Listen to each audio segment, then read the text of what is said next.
Good afternoon, ladies and gentlemen. Welcome to the Development Control and Regulatory Board.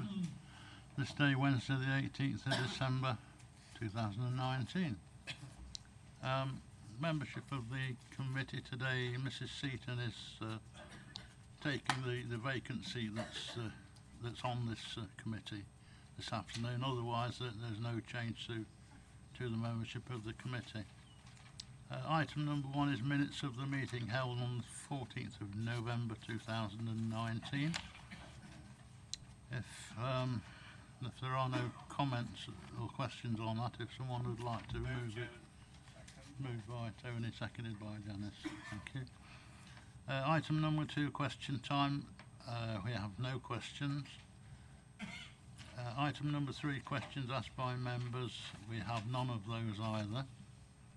To advise of any other item the Chairman has decided to take as urgent elsewhere on the agenda. There's nothing on that. Item 5 is declarations of interest. Sorry, Dan. Thank you, Chairman. I've been lobbied on item 5. Number 9, sorry. Item 9. Number 9, thank you. Okay. Chairman, yes, the same. I've been lobbied on agenda item number 9, but it's not altered my view at all. Okay. Might I also it is noted that all members who are also members of a parish, town or district or liaison committee will have personal interest in those applications which relate to areas covered by those authorities. Thank you. Item number 6 is presentation of petitions. Have you any petitions, Jim? No, we've not received any petitions for this meeting. Okay. We move on to the applications. Then item number 7 is a tree works at Horning Hold. And Mr. Shaw, would you present this report, please? Thank you very much.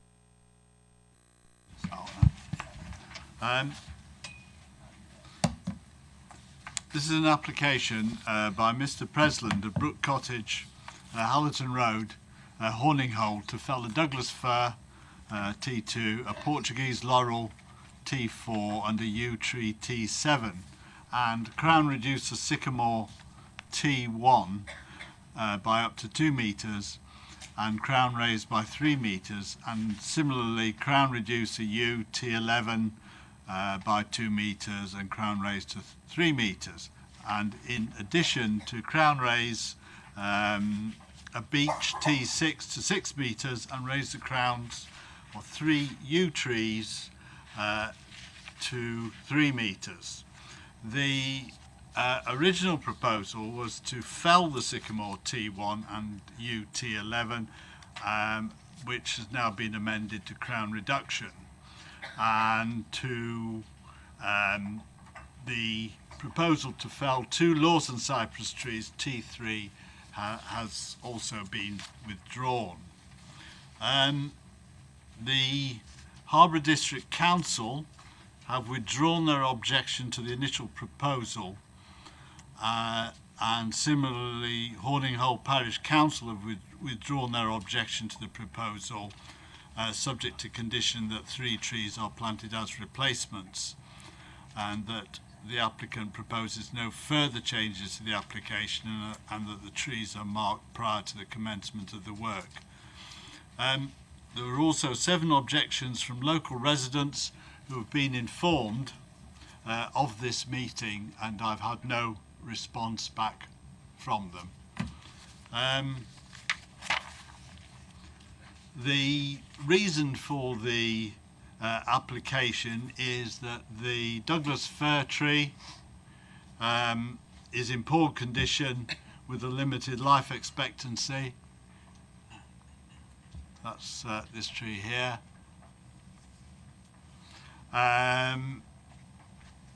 The Portuguese laurel T4 and a yew tree on the western boundary of the property are to be removed to improve light conditions to the property and provide sufficient space to plant a new beech boundary hedge. The applicant also wishes to reduce the sycamore and the yew by up to 2 metres and raise the crowns to provide light for the planting of a new beech boundary hedge, and likewise the raising of the crowns of the beech and the 3 yew trees and the Portuguese laurel, to both provide light for the boundary hedge and also to improve light conditions to the existing cottage and for the approved extension to the rear of the cottage. It's recommended that consent is granted to fell the Douglas fir, the Portuguese laurel and the yew, T7.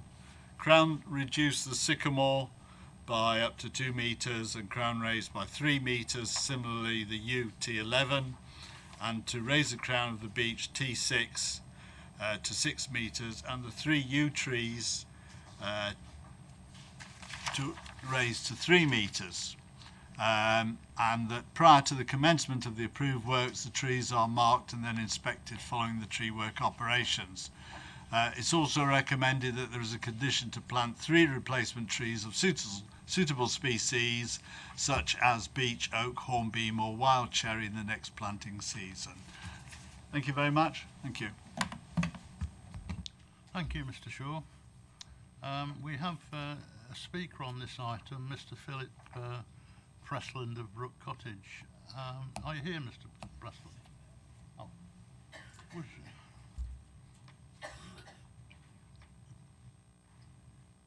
Would you just like to sit at the table there? There's if you press the red button, well, the button in when you're ready to speak, and then obviously press it in to switch it off when you've finished.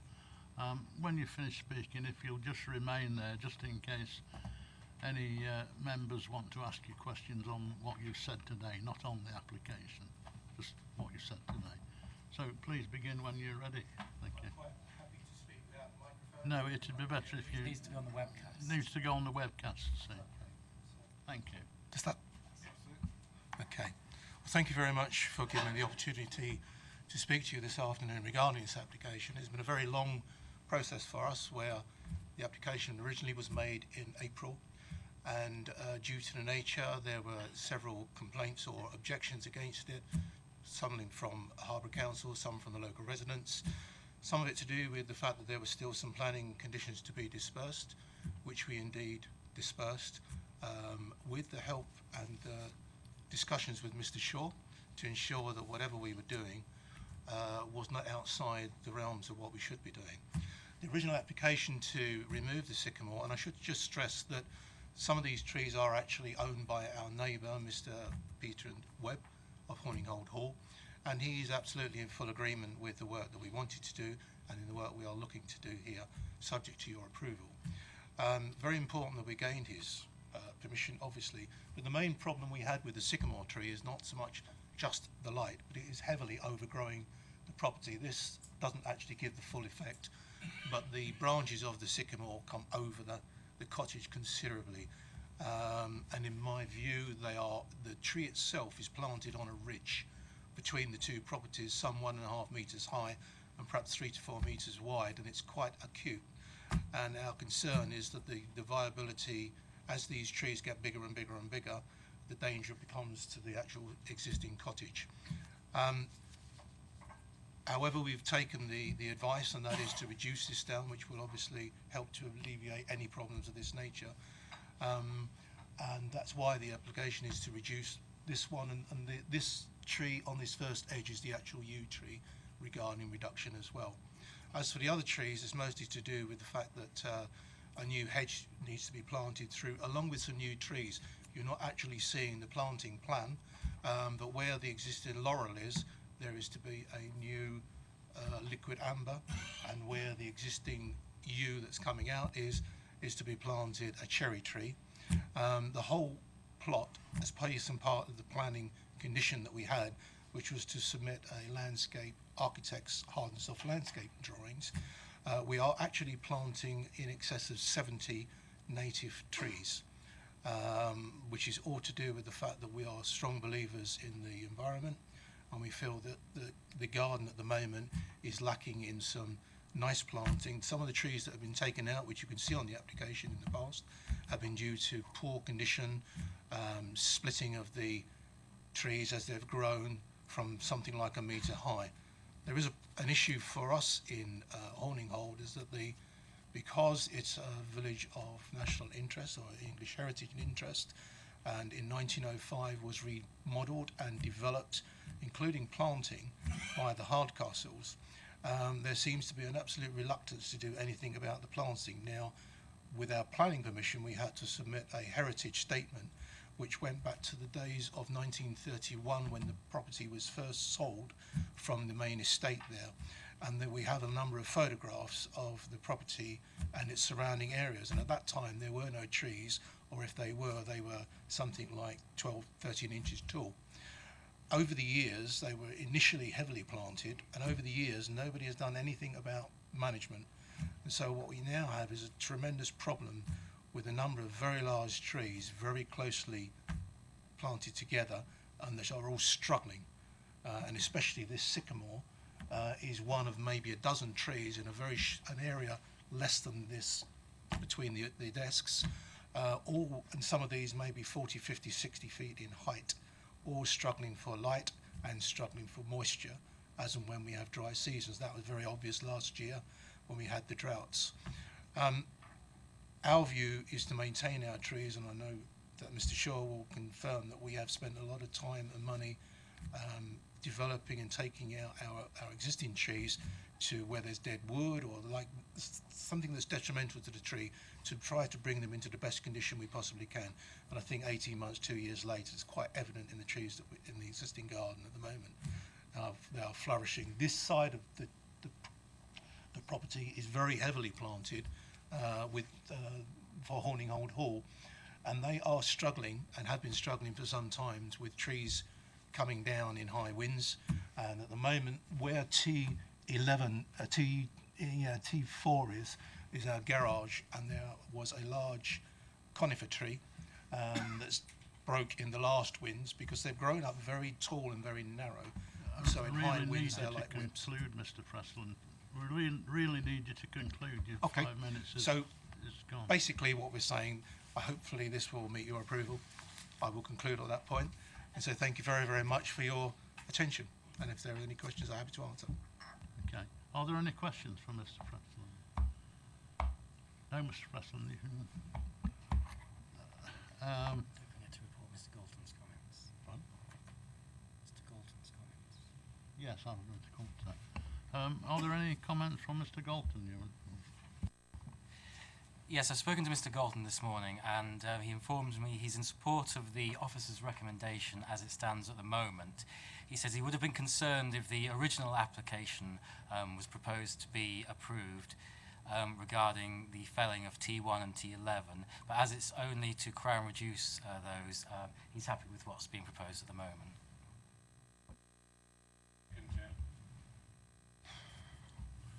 Any further comments? It's been moved and seconded. We won't move to the vote then. All in favour of the recommendations? That looks to be unanimous then. Thank you very much.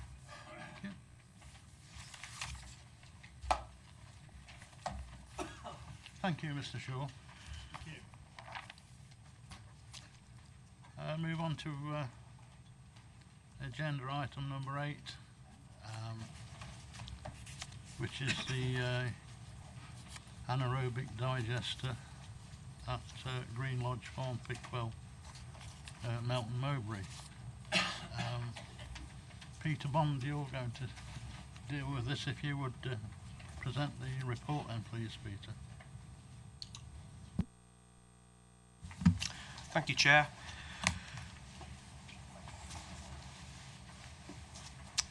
In front of members is a report in relation to a plan application made in March of this year for an anaerobic digestion plant with associated infrastructure and an access road. The proposed site is at land at Greens Lodge Farm, Pickwell, near Melton Mowbray. It's a relatively isolated location, roughly halfway between Melton and Oakham. And that plan illustrates roughly the site location in relation to Melton and Oakham.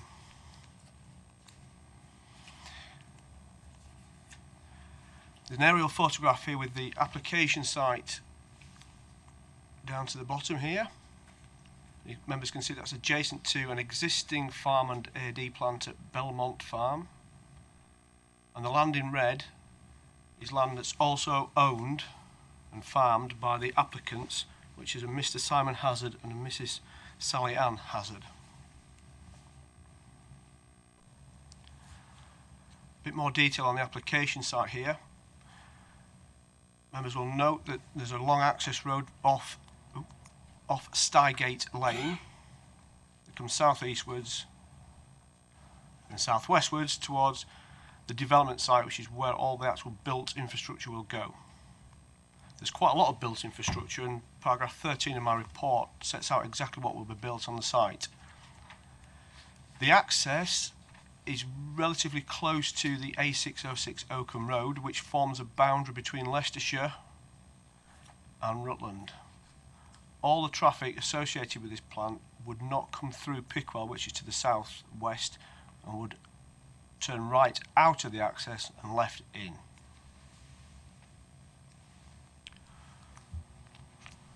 There's a bit of a visual representation of where the site is in terms of the broader landscape. So the built infrastructure would be down in this corner here, adjacent to the existing infrastructure at Belmont Farm, and you can see how their larger structures are clearly shown over the hedgerow there.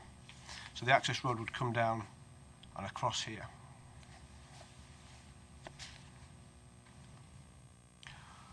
There's a site layout plan which, unless you can read all the legend on the left, probably won't mean too much to you, but you can see how much of that application site will be built upon.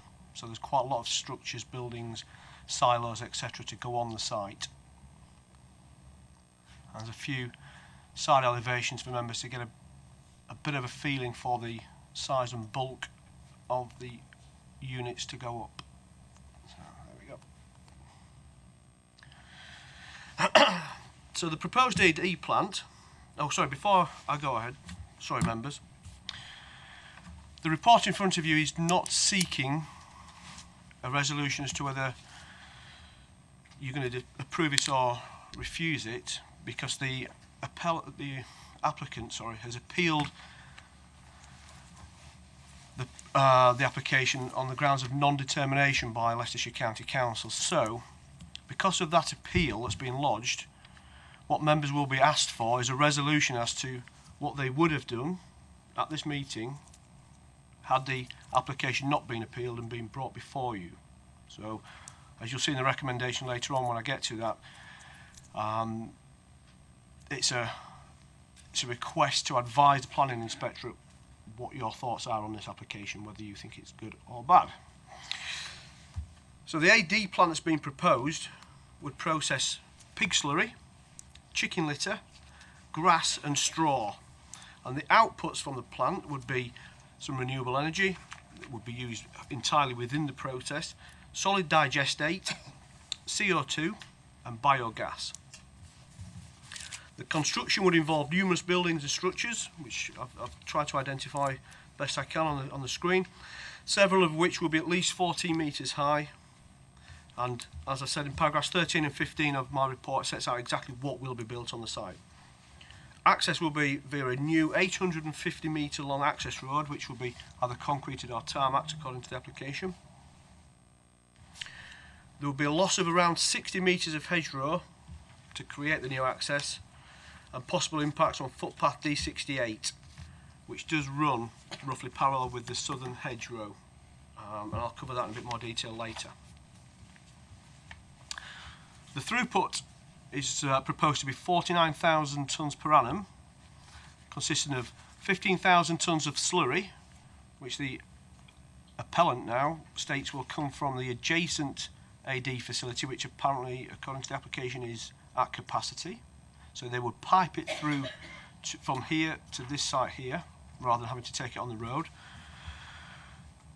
There will be 10,000 tonnes of chicken litter, and that will be brought into the site via 28.5-tonne bulk loaders from unknown locations within 20 miles or 32 kilometres of this site. 25 tonnes of straw will be imported on flatbed HGVs. Some of that would come from the applicant's own land, and the rest would come from, or the vast majority would come from within 20 kilometres of the site. We don't know where. And around 9,000 tonnes of grass would also be imported, and 4,500 of that would come from surrounding land and would not go onto the public highway. Another 4,500 would come from land within 9 kilometres of the site. With regard to outputs from the site, there are 4 main outputs that come out of this AD procedure. There are digestate, heat, biogas and carbon dioxide. There will be approximately 41,500 tonnes of dry digestate. The applicants, or now the appellants, will use 31,500 tonnes of that per annum on their own land to replace imported fertiliser. Excuse me. They also propose to sell 10,000 tonnes of dry digestate to mushroom growers to replace their fertiliser that they import, although the closest mushroom grower is stated as being at least 18 miles away.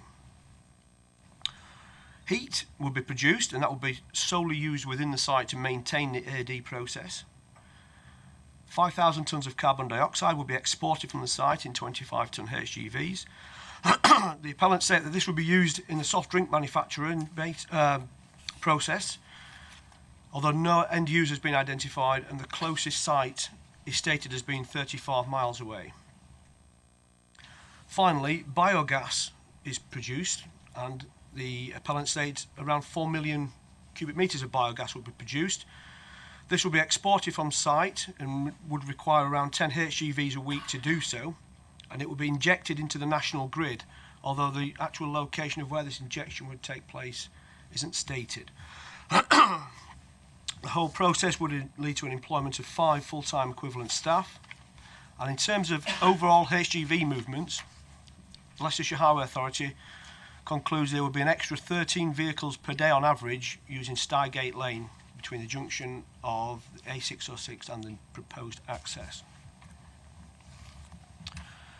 So the application was submitted in March this year. We went out to consultation when it was validated in April, and we've had no objections from any statutory consultees except holding objections from both Leicestershire and Rutland Highway Authorities. They requested some further information, some further survey work, drawings, etc. They were requested to do that in June of this year, and that information was not submitted to Leicestershire Highway Authority or Leicestershire Planning Authority until November, at the same time as the application was appealed. So up until the point of which the appeal was lodged in November, our Highway Authority and Rutland County Council's Highway Authority had not seen the additional information sought to overcome the holding objection. Of key concern from a consultation point of view seems to, in my opinion, is the impacts on cultural heritage, and there are very many designated heritage assets within the broader surrounding area. So this drawing, this plan here, which I've taken from Historic England. It is Historic England, sorry, yep.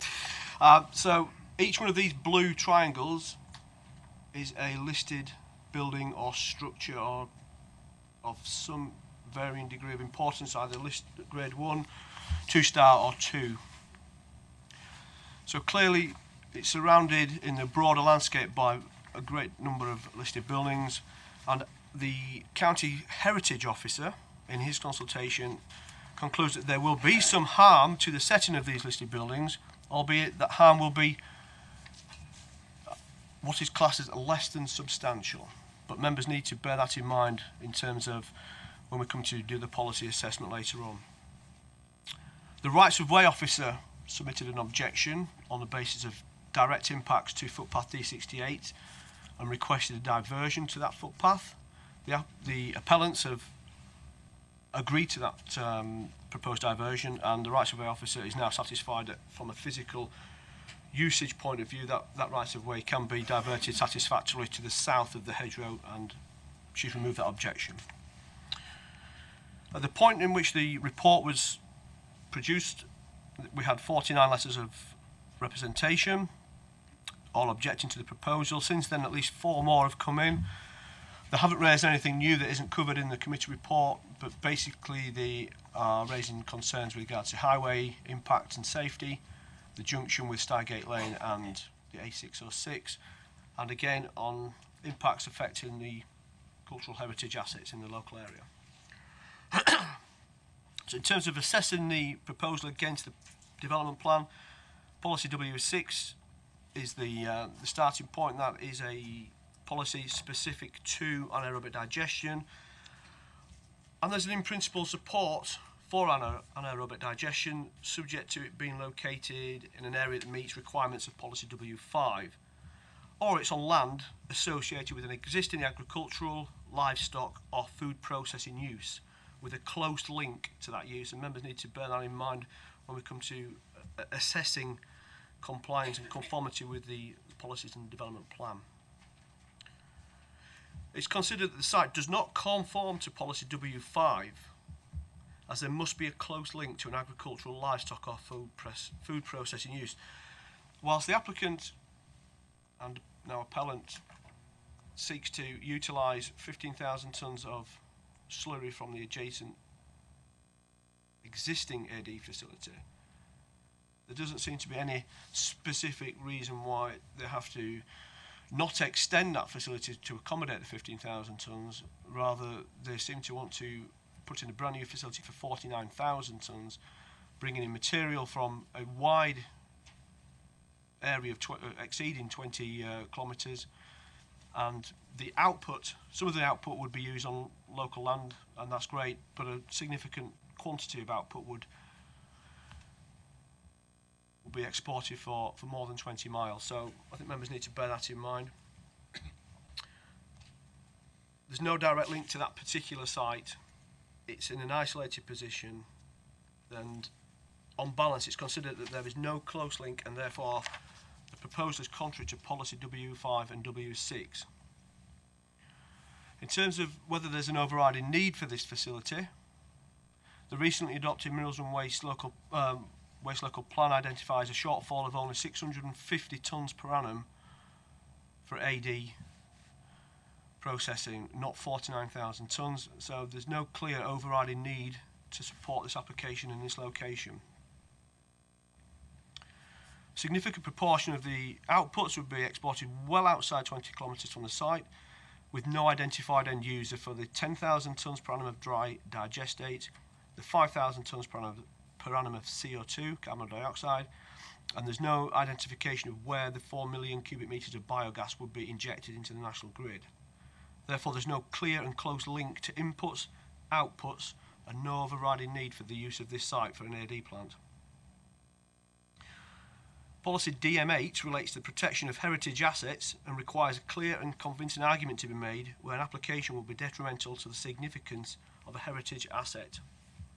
The heritage officer is clear that there will be some harm, albeit less than substantial, but there will be some harm to the setting of designated assets in the area.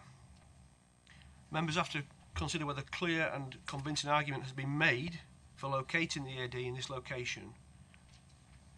It is considered that that has not been made, and therefore the proposal is contrary to policy DM8 and EN13 of the Melton Local Plan. I just would like to draw members' attention to paragraph 84 of the report, and then the reason for recommended reason for refusal number 1. There was a slight typo in paragraph 84 where it refers to policies DM10. Now that should refer to policies DM5, DM8, EN3 of the Melton Plan. So apologies for that. And then EN3 should also be included in the recommendation in the reason for refusal, sorry.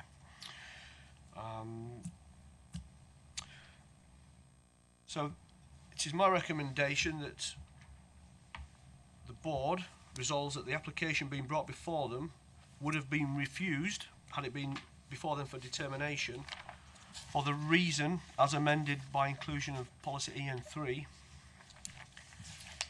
set out in paragraph 86 of the report.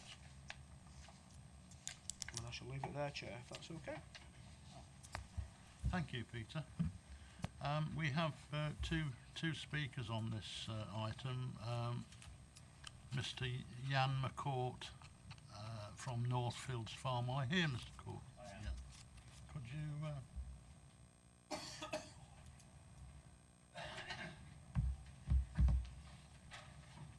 if you could just press the microphone button in the middle when you're ready to speak, and obviously switch it off when you've finished, and then just remain in the seat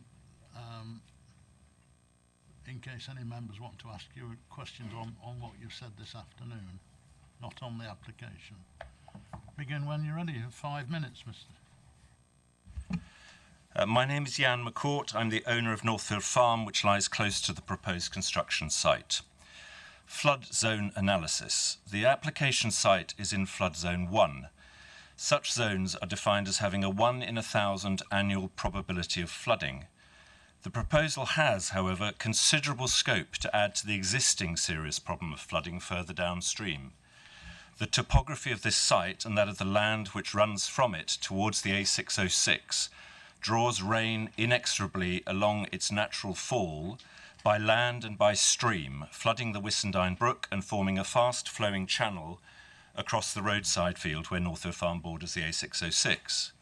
At this point, these two flows of water meet the engorged stream which flows down from Coldoverton via its hidden lake system, and together these three flows cascade into the very centre of Whissendine, which it regularly floods, blocking all traffic for long periods of time. Just a few weeks ago, I took video footage of the flooding of the fields at Northfield, and then did the same of the roadblock in Whissendine, manned by a police car whose driver, when I explained the concern of local residents about these so-called once-in-a-millennium events, responded, "Well, this is currently a twice-in-a-fortnight event." I therefore take issue with the local lead flood authority's lack of objection. Footpath D68, yes, of course, it can be diverted, but to anyone who cares about these things, it would be clear that its quintessential character will be lost forever. Walking this footpath, even with the sight and smells of the existing AD activity, is a rare, peaceful and special experience. Heritage setting. The report only lists the 5 closest Grade 1 and 2-star listed buildings located in Leicestershire. The map actually doesn't show the buildings in Coldoverton, which is obviously within Leicestershire. The any impact test applies to the whole of its setting, irrespective of county boundaries. I suggest, therefore, that when considering a proposal which endangers heritage assets, it is essential that such consideration should not stop at county boundaries. I would also seek to clarify that the response from Historic England was to refer this committee to its own heritage officer, in this case Mr. John Sharp.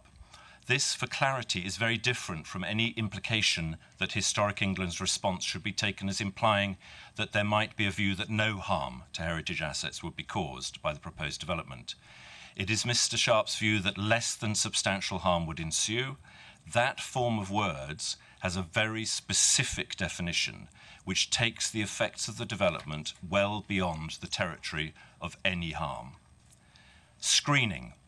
I simply cannot understand the Council's landscape officer's view that the proposal would not have a major adverse visual impact on the surrounding landscape. The applicant's own plan of theoretical visibility shows that elements of the construction will be visible for miles. Furthermore, screening to the east and northeast, especially along the line of sight from the top of Three Step Hill and the A606, is impossible. Highways. Leicestershire Highways report only covers Stygate Lane itself. The stretch of the A606, which would be the main access to the site, falls within Rutland.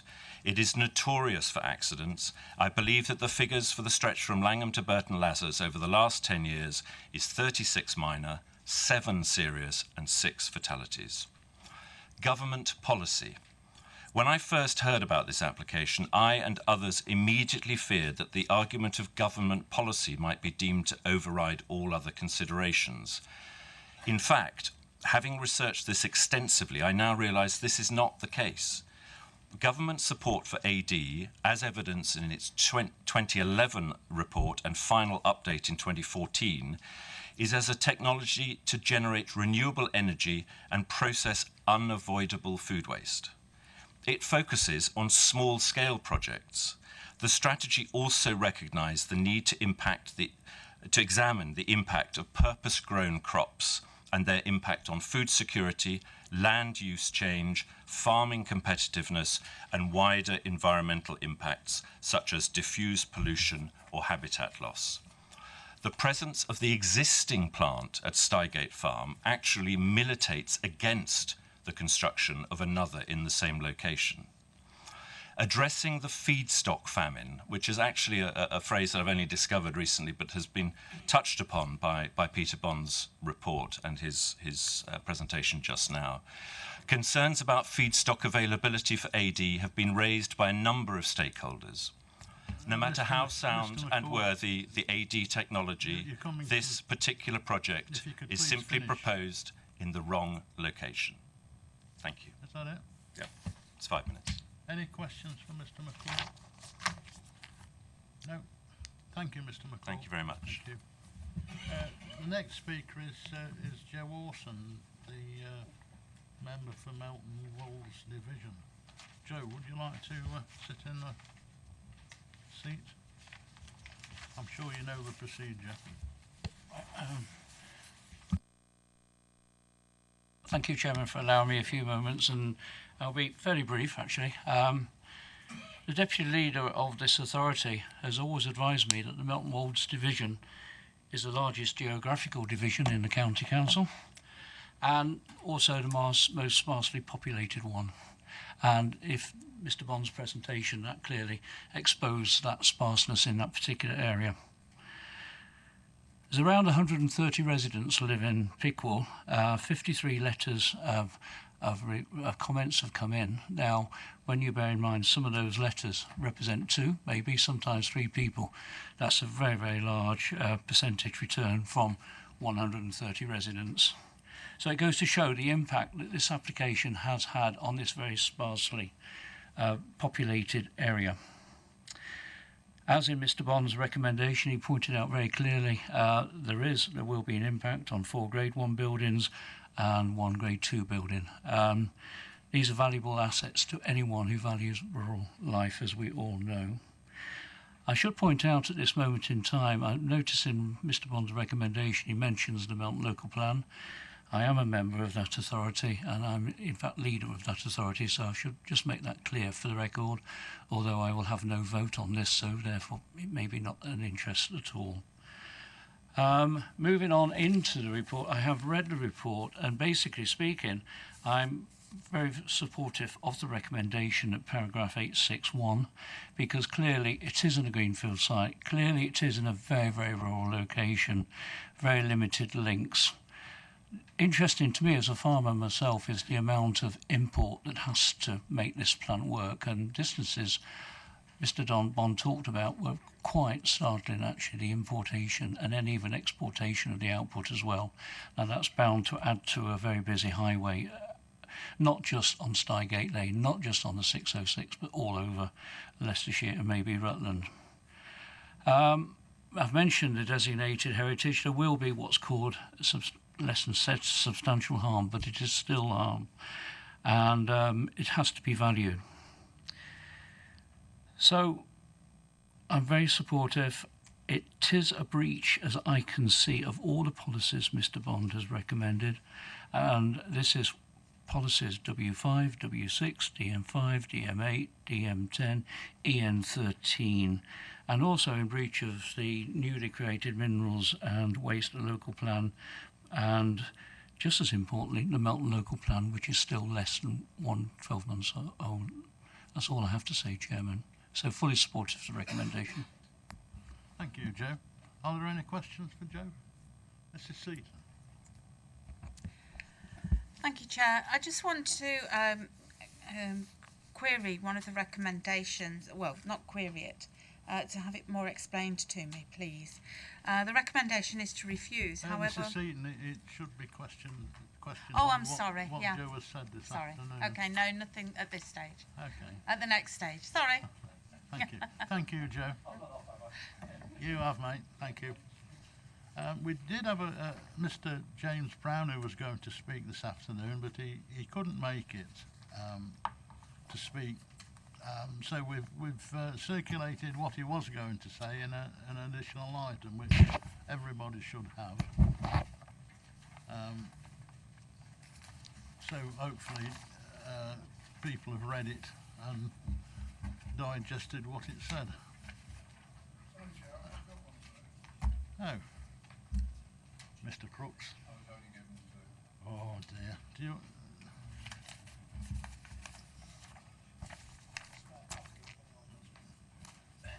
Have you got the copy? Okay. Did you want time to read it, Michael?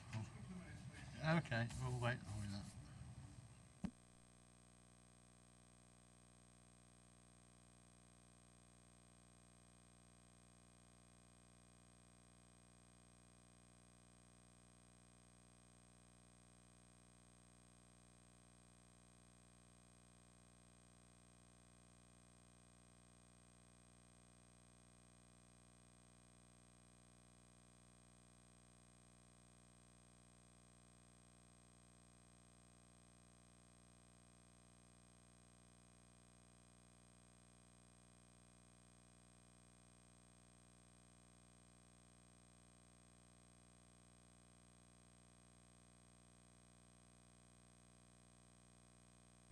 Chairman, I just wanted to say I'll move the officer's recommendation.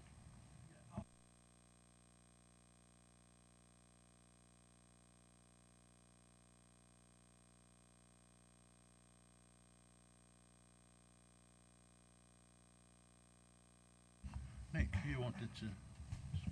Chair, just a comment before members vote on this one. Mr. Bond mentioned a little bit earlier about the discrepancy between paragraph 84 and 86 in relation to the policies that are referred to for the recommended reason for refusal.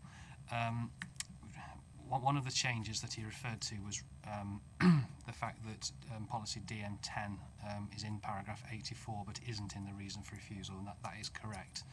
That is a mistake in paragraph 84. He mentioned that policy EN3 should be added, and that certainly we do recommend that. But there is another policy as well, which I see is a discrepancy between the two paragraphs, and that is in relation to policy DM5, which refers to landscape impact, and we do think that should be included in the recommended reason for refusal. So in terms of what we're suggesting to you, if members agree, is on the second last sentence of reason 1 for refusal. It talks about which policies are should be used. So it will be policies W5, W6, DM8, and then in addition to that EN3 and DM5. And that's in addition to policy EN13 of the local plan. So it was just one extra policy which we wanted to make sure that was included, because we think that's a ground that we should be seeking to defend when we get to the appeal stage. Thank you. Yeah. Thank you, Nick. Legal department, have you got any comments you want to make? Okay. Open to members. Oh, Sean, did you want to? Yeah, I just wonder if there's any more that the officers can tell us about what's mentioned in paragraph 10, the fact that there was information requested, time was allowed, whilst we were waiting, the applicant went to appeal. Is there any more to that? Thank you, Chair. Yeah, so we had hold an objection from our County Highway Authority in June. We had a later one from Rutland Highway Authority. Both no objection in principle, but holding objection on the basis they required further information to satisfy them. So that was sent to the agent of the applicants with a request. And I heard very little from them. So I made contact with them in early September and asked, are you working towards satisfying the request for further information from the two highway authorities? And I was told that yes, a response had been worked up that will satisfy them, but we are not submitting it to you. We are going to, I've been instructed, should I say, by the appellants to appeal on the grounds of non-determination, which is their right to do so if they so wish. So I expected an appeal to be lodged shortly thereafter, sometime in September, and nothing happened until November when the applicants lodged an appeal and submitted the additional information that was originally sought back in June with the appeal. Very strange situation. So they took it out of our hands in terms of a highway response. Subsequent to them submitting the appeal and that information, the Highway Authority in Leicestershire has resolved to say, subject to conditions, it's fine. I haven't heard from Rutland Highway Authority as of yet. Their concerns are, they can provide their concerns if they still have them through the appeal process to the inspector. Obviously, highway doesn't form a reason for refusal in my recommendation. But so that's the process. We asked for further information, they declined to submit it, and during the period in which they hadn't submitted the outstanding information, they appealed the decision. I hope, does that clarify anything for you? It's an interesting tactic. I'm not sure whether they'll ever see it again used, but nevertheless, that's the way they've gone. Thank you. Members, again. Michael.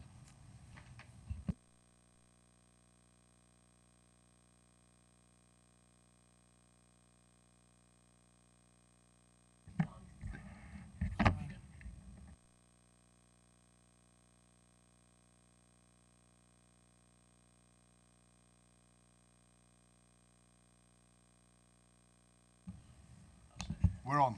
Okay. At the risk of being accused of being awkward. No, probably not true in this case. When the application was validated, I don't know, and officers may have done at that time, whether it was going to be a delegated decision or actually was going to come before the board when that further information actually came in. I don't know that, officers may. That information didn't come in, so officers quite naturally didn't make a decision. They then appealed for lack of determination. And Mr. Bond said in his statement that information that had been requested had in fact come in. And if you look at paragraph 85, it said that there would be a further update on that information at the Development Control and Regulatory Board. I haven't got that. I don't know whether anybody else has, but we're always told as members of a planning committee, you need all the information before you make a decision. I haven't got all the information before me that clearly has come in. Maybe not the information required by Rutland, but apparently LCC's information has come in. We haven't got it. So in my view, you can't make a decision without all the information before you. On that basis, I won't be voting at all. Nick, Peter. Thank you, Chairman. it's quite normal in these situations that additional information will come in after an appeal against non-determination has been lodged. It wouldn't surprise me if the applicant puts more information between now and when the appeal is considered, seeking to address the concerns of the local planning authority. What we're looking for today is a steer from this DCRB meeting as to whether members are minded to agree with the officers that we should be refusing for the reasons broadly set out in this document. Clearly, the situation will change over the coming weeks. We could, for instance, get a response from Rutland County Council. We could get further information from the applicant that we'll need to respond to. So it's not sort of set in stone where we can give you categorical information. This is where we are. That's what the position will be when we come to the appeal. The situation with the highway comments was that the information came in with the paperwork submitted by the appellant. So it was after the appeal was lodged. So by that point, the application was already taken out of our hands. We have looked at that, and you'll see from, understand from Mr. Bond's presentation that we've had the response from our County Highway Authority to say that they are now satisfied that it's okay. So that background information is with the other consultation responses, and obviously will be taken into account by the inspector. The inspector may disagree and may still feel that in highway terms that's not acceptable, but it's a matter for the inspector now to consider the County Council's position in terms of what's resolved today, but also any additional information that comes in. Without trying to second guess, Chair, would this have been a delegated decision, or was it always going to come before the board? It would have always come to the board had we been the determining authority.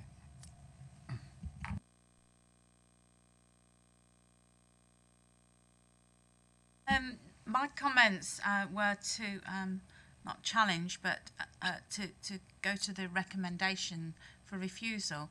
But the explanation between paragraph 84 and 85 regarding the landscapes answered one of those for me, so that's all right. It's going to be included now in the reasons for refusal. But my other one was the non-proof of the overriding need. But when we had the presentation, it was that Belmont Farm was working beyond their capacity. So would that challenge one of the recommendations? That is what I was querying, because there's the overriding need had not been proved, but Belmont Farm is working to overcapacity. If that could be explained to me, please. Thank you. Hi, thank you for the question, and I'll field this one. So I think it's just worth setting out that Belmont Farm, the existing AD facility, caters for the pig slurry that is associated with the neighbouring piggery, and it is the pig slurry element of that is overcapacity. I believe that's 15,000 tonnes, so that is just a proportion of what the 49,000 tonnes of this facility would be capable of accommodating. The remaining elements of this facility includes, I'm just turning to the page. It's okay, I understand now. The others are so just bought in and farmed differently. Thank you. Yeah, so they include chicken litter, straw and grass. Yeah. But in terms of our waste local plan, we've assessed the need for agricultural waste provision within the county, and over the course of the next, up to 2031, we need about 650 tonnes per annum of capacity. This far exceeds the need that we've identified in our minerals and waste local plan. Okay, thank you. Thank you. I think it's probably time to move to a vote now on this. The recommendations are on page 36, paragraph 86, with Nick's amendments to it. All in favour of that? Please, Joe?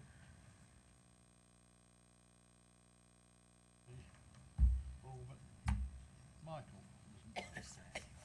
Are you against, Michael, or are you're just abstaining? Thank you.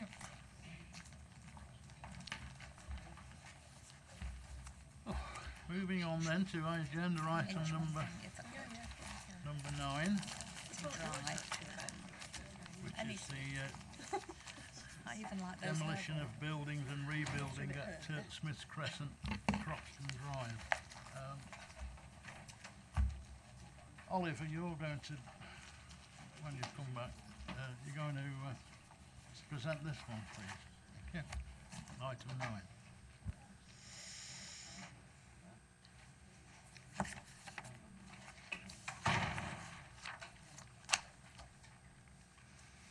Thank you.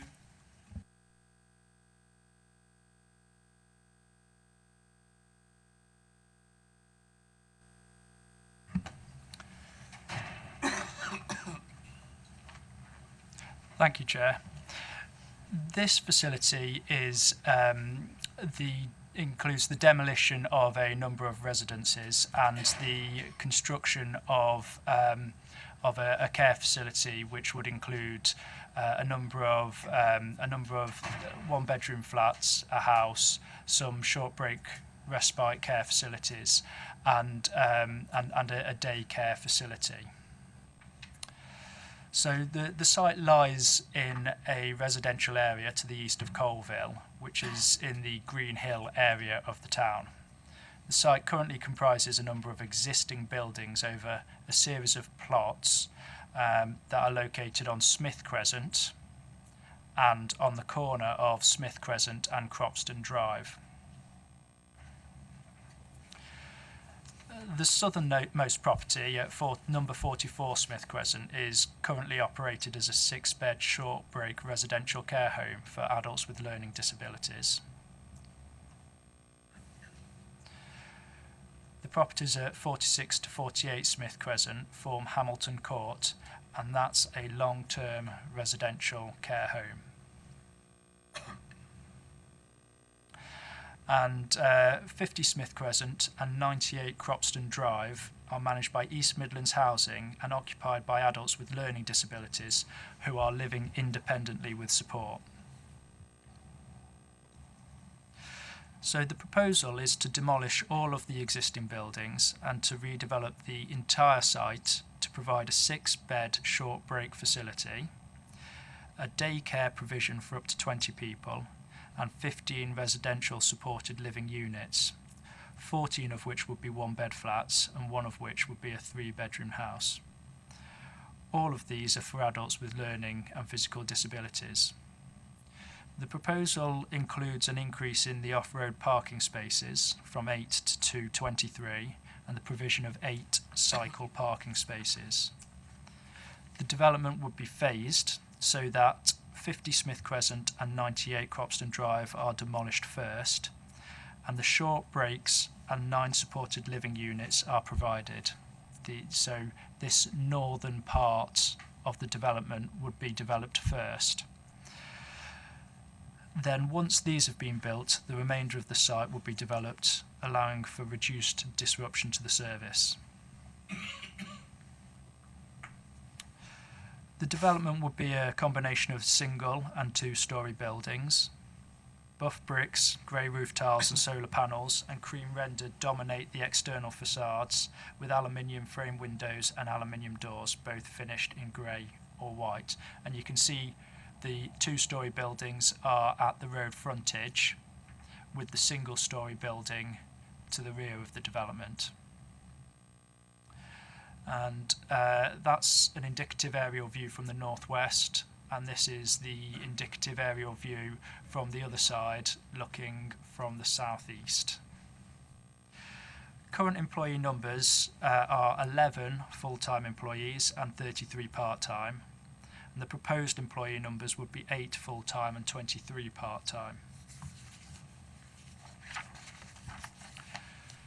During the course of the application, representations have been received from 3 neighbouring properties. 1 representation supports the proposal, 1 raises the issue of overhanging branches from existing trees and shrubs, and the other representation objects to the development on the grounds of insufficient parking, dust, noise, and traffic arising from the construction of the project. With regard to amenity, North West Leicestershire District Council's Environmental Health Department have raised no objections to the proposal. However, to assist in reducing the effects from noise during demolition and construction, it is proposed to limit the hours of construction and demolition. Subject to this condition, the proposal's effect on amenity is acceptable. To facilitate the development, 13 trees will have to be lost. To mitigate this loss, the proposal includes replacement trees, a new privet hedge, and new shrub planting. To improve the biodiversity of the site and its immediate environment, there are plans to install bird boxes, a hedgehog box, and bat bricks, and to manage the grassed area on the corner of Cropston Drive and Smith Crescent so that it becomes a small wildflower area. And that's this small amenity, triangular amenity area of grassland here. The Highway Authority advises that the proposed development's impact on the highway is acceptable and raise no concerns. You will note that a supplementary report has been circulated following late representations. The content and assessment of these representations is set out in the supplementary report, but it does not change the recommendations or conditions set out in the main report. So in conclusion, subject to appropriate conditions, the proposal is considered acceptable in relation to landscape, highways, drainage and amenity. There have been no objections from statutory consultees, and the redevelopment of the site will enable the County Council to offer a greater and wider range of support to those that require it in the community. So it's considered that the proposal accords with the policies of the development plan and it's recommended for approval. Any questions? Yeah, thank you, Oliver. As Oliver said previously, there has been a supplementary report circulated. Have you got this one, Sean or Michael? You've got that one? Yeah, okay. Open to members then. Michael Wyatt, that's your patch, Michael, so if you want to go first. Yes, please, if you don't do. mind. The two main concerns I have is the parking facility and also the wildflower area in question. I don't know if you can bring up one of those slides which show the wildflower area. After speaking to the officer yesterday, I'm minded to agree with him that the parking situation is not going to be impacting the area as first thought. So my main concern is the wildflower area, which members have to realise that this is a main road. It is a main footfall for the children, hundreds of children which go to school every day, and having a wildflower area there in that particular spot would be detrimental to the area. It does not make any sense whatsoever. So I've spoken to residents, I've spoken to the local district council as well for the area, and we would like members to consider having a 3 semi-mature trees put on there instead, because at the moment we are working with the district council to put boulevards of trees going down Cropston Drive itself. So to have semi-mature trees there would actually complement the scheme we are drawing up at the moment. Having a wildflowered area would only cause, it would be vandalised, it would become a tip, and the maintenance of a wildflower garden is annual and it's going to cost quite a lot of money, where semi-mature trees would have a more positive impact on the local area and also the pollution and everything what comes with it.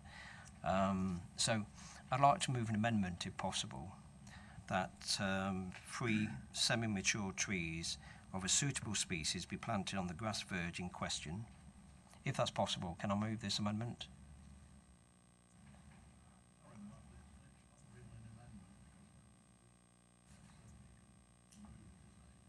Say that again, sorry, I can't hear you.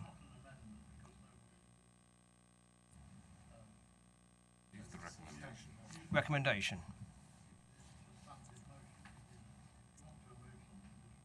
Oh, I'm moving then. Okay, so you want me to move the recommendation with a slight change to the recommendation? Okay, it's just the wording, yeah. So basically, that 3 semi-mature trees of suitable species be planted on the grass verge in question. Should the trees die within 5 years, replacement trees of the species should be planted. And if that's suitable to members, then I'm ready to move the whole recommendation, because the scheme as it stands is very good, and we fully support it. Yeah, I'd like to second it. I know Michael knows the area extremely well and is well informed. I know it well, neighbouring that division. And I have to agree, I think the planted area would be decimated over time, and it would be probably economically unviable to do it because of the maintenance cost ongoing. So, as Michael said, with the appropriate trees in place, I think that's the far better option, and I'm happy to second Michael's proposition.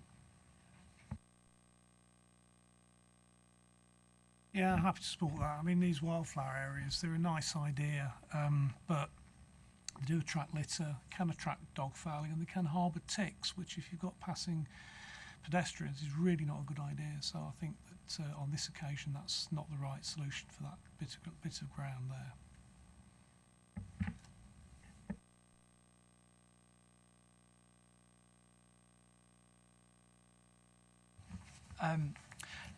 Yeah, I think I'd just like to draw attention to the fact that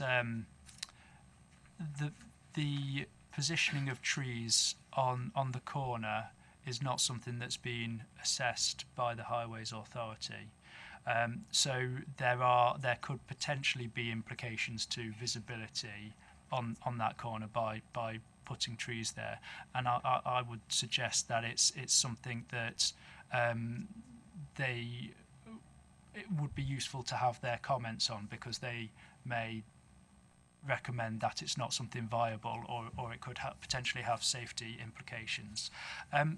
It is quite possible that condition 13, which is the landscaping condition, relates to the submission of a landscaping scheme.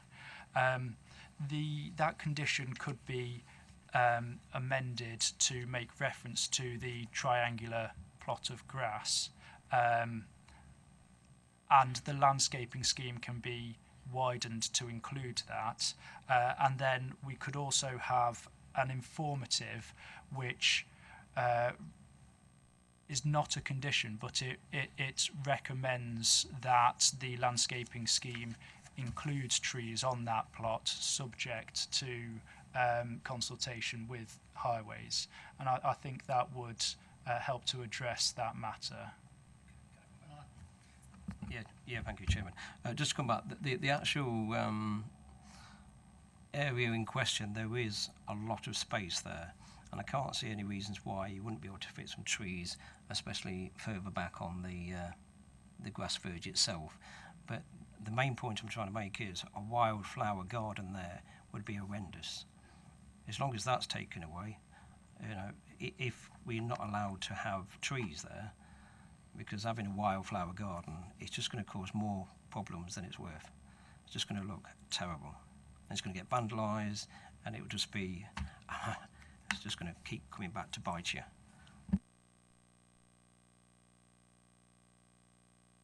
A wildlife garden is fantastic for probably 3 weeks in the year. I would like to, there obviously is I know there is, a photograph of what it looks like now. Could that come up? You know, there is quite a lot of area, but there's actually nothing wrong with it now as it is. You know, if we can't have trees there, just leave it as it is. Yeah. Thank you.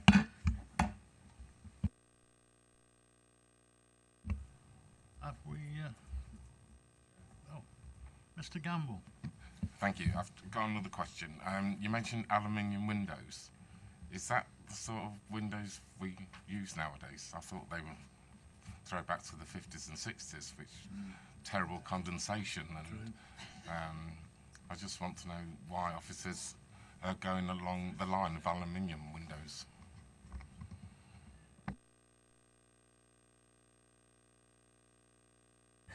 I understand that the windows would be aluminium powder coated aluminium windows, but they would be required to meet up-to-date building regulations so that they are sufficient from a thermal and environmental perspective. In fact, that is one of the drivers for this proposed development. I know that paragraph 20 relates to sustainability, and the whole site would be built to modern insulation and efficiency standards, and it would have photovoltaic cells on the roof, and there's double electric vehicle charging points. So that is something that has gone into the thought and design of this building.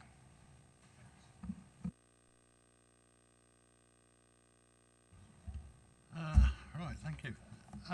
So have we words that suited you, Michael? We have. Yes. Okay. Could we have somebody? We've already moved and seconded, haven't we? So just needs to vote then, please. Now, all in favour of the recommendation. I think that looks to be unanimous.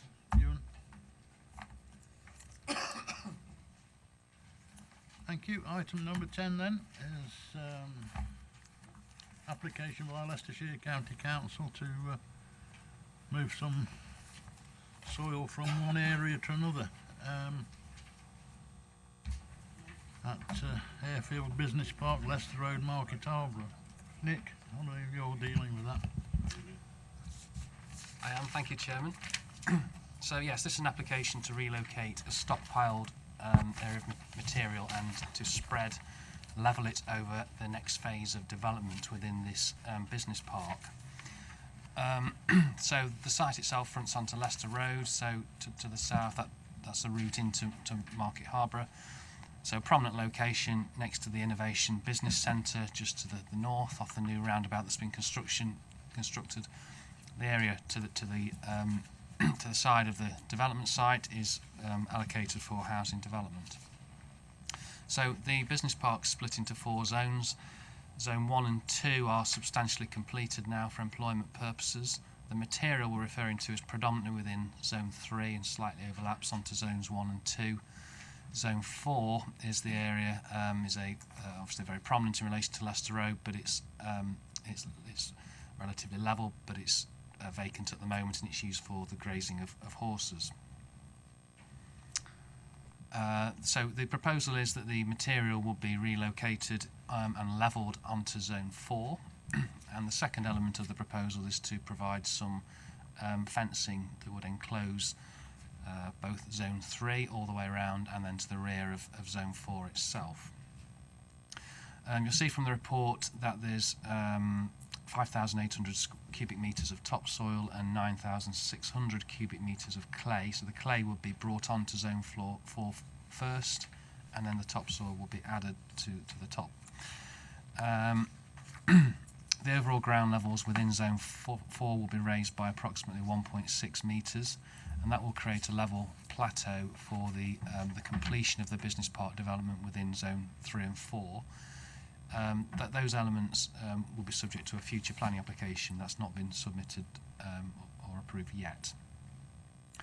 The applicant has stated that the purpose of this is to prevent the material from having to be moved off-site, which would be unsustainable in terms of the number of lorry movements, particularly as the material then would need to be moved back again once the development takes place. So by doing this work now, it allows the material to be levelled out, which prepares the site for development and obviously addresses the visual impact of the piles of material that are on the site at the moment. So the materials are shown on the piles on the screen in front of you. And this is the Zone 4 area where the material would be spread over that land.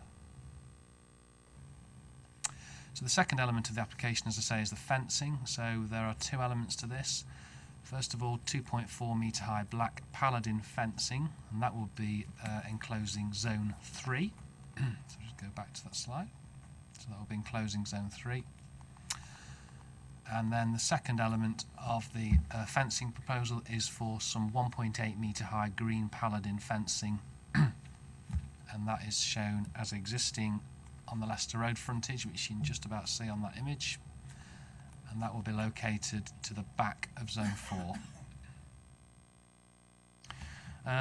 So you'll see from the report that we're content with the proposal. We believe from a visual amenity point of view this raises no concerns. We have had an objection from Harborough District Council, who have raised concerns about the impact from Leicester Road, and that's based upon a misunderstanding that they believe that the fencing was proposed to the site frontage, whereas that's there already, and the fence is actually proposed to the back and the western part of this plot, and also around this element. So the issues that they've raised, that they've misunderstood what's being proposed.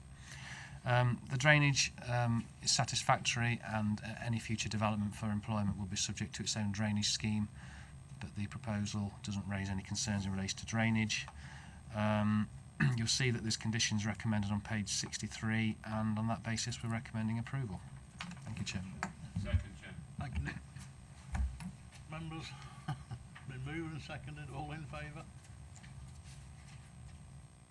That looks to be unanimous. Yes. Thank you very much. That's the end of the item 11. The chairman has decided to take any items. We haven't any order items. 12 chairman's announcement. There will be no meeting in January due to lack of business. And may I wish you all a Merry Christmas.